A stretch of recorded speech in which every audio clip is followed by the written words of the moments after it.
Mr. Trump, for 5 years, you perpetuated a false claim that the nation's first black president was not a natural-born citizen. You questioned his legitimacy. In the last couple of weeks, you acknowledged what most Americans have accepted for years. The president was born in the United States. Can you tell us what took you so long? I'll tell you just very simple to say. Sidney Blumenthal works for the campaign and very close friend of Secretary Clinton.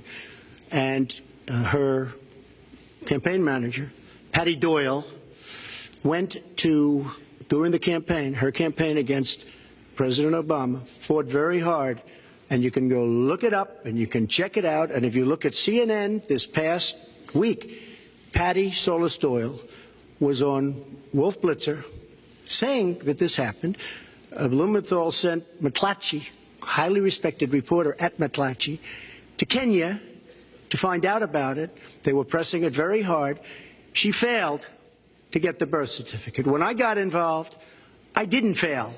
I got him to give the birth certificate. So I'm satisfied with it, and I'll tell you why I'm satisfied with it. That was because I want to get on to defeating ISIS, because I want to get on to creating jobs, because I want to get on to having a strong border, because I want to get on to things that are very important to me and that are very important to the country. I'll let you respond. It's important, but I just want to get the answer here.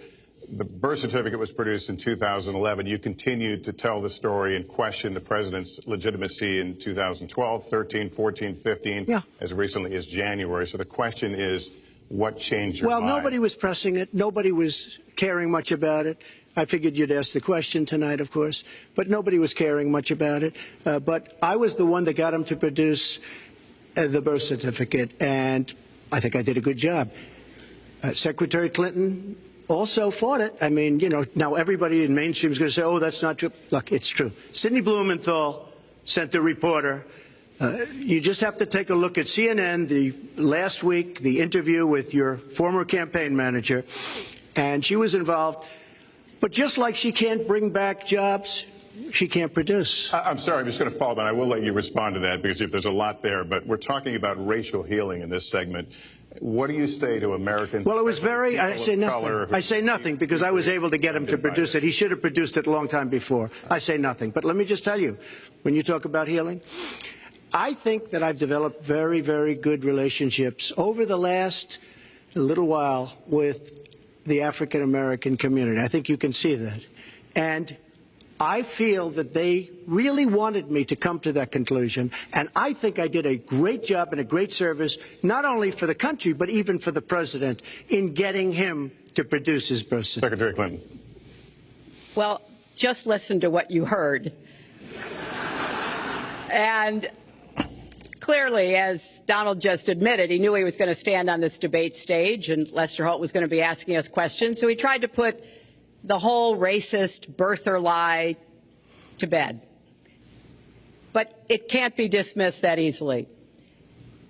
He has really started his political activity based on this racist lie that our first black president was not an American citizen. There was absolutely no evidence for it, but he persisted. He persisted year after year because some of his supporters, people that he was trying to bring into his fold, apparently believed it or wanted to believe it. But remember, Donald started his career back in 1973 being sued by the Justice Department for racial discrimination because he would not rent apartments in one of his developments to African Americans, and he made sure that the people who worked for him understood that was the policy. He actually was sued twice by the Justice Department. So he has a long record of engaging in racist behavior. And the birther lie was a very hurtful one. You know, Barack Obama is a man of great dignity. And I could tell how much it bothered him and annoyed him that this was being touted and used against him. But I like to remember what Michelle Obama said in her amazing speech at our Democratic National Convention.